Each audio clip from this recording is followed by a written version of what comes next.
So let's have a look and see how to actually use these workbooks. I'm going to talk about the trumpet one, in fact, but all three, the trumpet, horn and trombone, they're all set out in exactly the same way. So whatever I'm saying about this particular one will apply equally to the other two books. They are set out very systematically. I think it's very important, well, in all kinds of teaching really, particularly in sight reading teaching, that one sees exactly the way forward and one plots the journey and takes that journey very carefully, moving from one thing to the next. And I think if you do all the stuff that's in these books, pretty much in the order that it comes, you teach it carefully or you learn it carefully, you will just be able to do it. It will work. You will begin to understand exactly how the process works and you will be able to do it. Here's the 3 pages of stage 1 and the 3 pages of a much later stage. I'm not going to obviously go through the whole book. I'm just going to give you a few ideas showing you how you move through each particular stage with some examples from actually grade 1 and grade 5. But it all works in a very systematic and similar way, which I think is essential for this kind of teaching. So for every stage, each stage is set out in the same way, and there are basically a number of activities. And we start off with rhythmical exercises. Rhythmic exercise is very important. We have to start somewhere, and we have to start, I think, when you're learning to sight read, with rhythm. If you don't get rhythm, if it's a problem, you have to kind of process it in your mind as a separate thing. It's never going to work. There's always going to be a lack of moving forward. There will always be some kind of hesitancy. So, and here in the very first one, I suggest different ways of doing the rhythm. So the rhythms are always set out like this. There is a pulse beneath the rhythm that you're going to try to play, tap, whatever you want to do with it. And I want you to get that pulse really ingrained in your mind. Hear it like a big bass drum or a throb or a timpani or something in your mind. Or that's where we're leading to eventually. Or to begin with, let's do it in these ways that I've suggested. Maybe your teacher or a metronome taps the lower line, that's the pulse, and you tap or clap the upper line. Maybe you tap the lower line with your foot and clap the upper line. And maybe you do one hand one and one hand the other. And do swap over, by the way, if you do it like that. It's very important to swap over. These are all coordinating exercises, good for your developing your coordination. Maybe tap the lower line and sing the upper line, or maybe tap the lower line with your foot and play the upper line simply as one note on your instrument. Or even, and I don't say this here, but maybe tap the lower line with your foot or on a metronome and make up a tune using the rhythm of the upper line. Restrict yourself to whatever you feel is appropriate, 2 notes maybe, or 3 notes, or the notes of a triad. So there's all different ways that you can play with the rhythmic exercises. So here's an example from much later in the book, grade 5, stage 2, and you can see there are much more rhythmical patterns here. But again, I want you to feel that pulse and understand how these rhythm patterns that you see on the top line fit based on that pulse. And here you've got 3 different examples, one that starts on the beat, one that has an upbeat in 3/4, and a 6/8 pattern. And of course 6/8 you might want to feel the 3 quavers, or you might want to feel the dotted crotchet, or indeed you might want to feel a dotted crotchet somewhere deep inside the 3 quavers, and then you put the rhythm on top of that. But it's very important that you understand these, you get these, and you do these exercises. Then we have melodic exercises, and where we take the rhythms that we've been working at and we add melody. And really what I would like you to do each time is to look at the piece first, scan your eyes from bar 1 to the last bar, get a feel for the shape, and then read it in your head and try to hear the sounds in your head.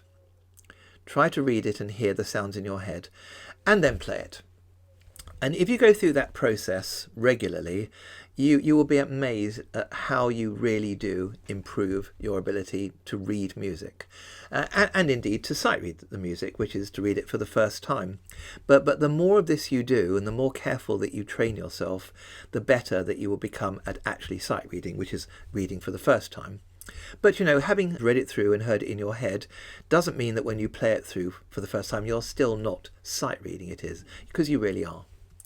That's the grade, the stage one. Here's a section from much later, and of course here we are exploring more keys, more rhythms, but basically you do it in the same way. You may wish to practice actual sight reading here for the first time, but still I would suggest look at the first 2 bars, 4 bars maybe, get a feel for what's going on here, feel that I understand this. You're looking at it and you feel, I understand this, I know what's going on here, and then you actually read it. Moving on, turn over the page and we get what I call prepared pieces. And here I introduce some questions.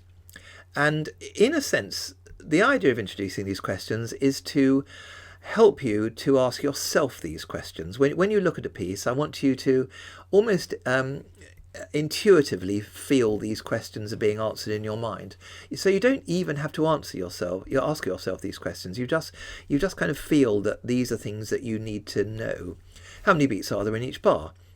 Maybe I suggest 6 bars allowed here because that's how many bars there are, but you don't have to. But maybe you feel 6 bars, you feel the pulse.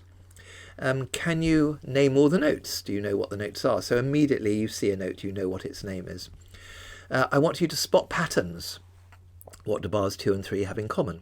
Well, obviously they are 2-note patterns, and the second note is the same as the first note. Play a C to get that pitch in your head, and then try to hear the piece in your head. How will you put some character into your performance in a hurry? So you want to play it, not too fast, but you want to play it a little bit where the piece is moving forward.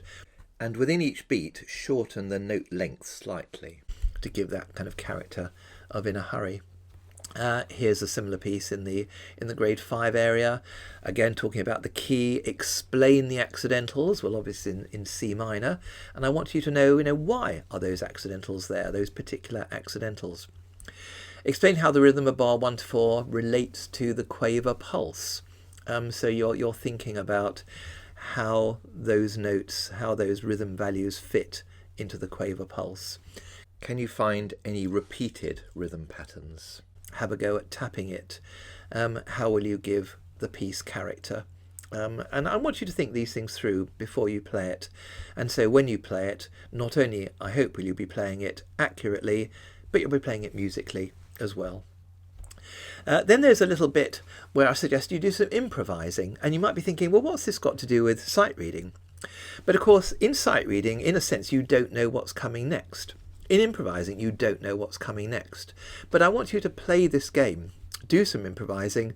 Just by doing some, you get better at kind of thinking, I wonder what's going to come next. You kind of feel this is going to be a potential thing that comes next. You begin to be able to predict. And that's really useful. It's a useful ability to develop. So I usually give a couple of bars. You don't have to use these bars. You can make up your own thing, absolutely. But using the ingredients from this stage. Then we get a little bit of composing as well. Again, I want you to compose using the ingredients from the stage, writing your own piece down and then playing it. Again, that's useful work to do. Then we go on and we get a section I call Going Solo, which is simply a collection of pieces. Here's one. And again, talk about each piece before you play it.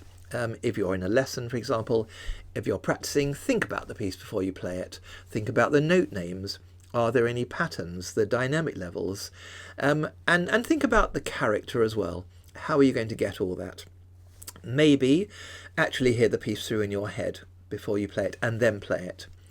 By doing this, you really are developing your sight reading ability. And of course, it happens the same way in the grade 5 level. And I think if you work through the book systematically like this, going through each section, really doing what it says, and really understanding each ingredient as it's introduced, feeling that you really understand each piece before you tap it, before you play it, your sight reading ability undoubtedly will improve.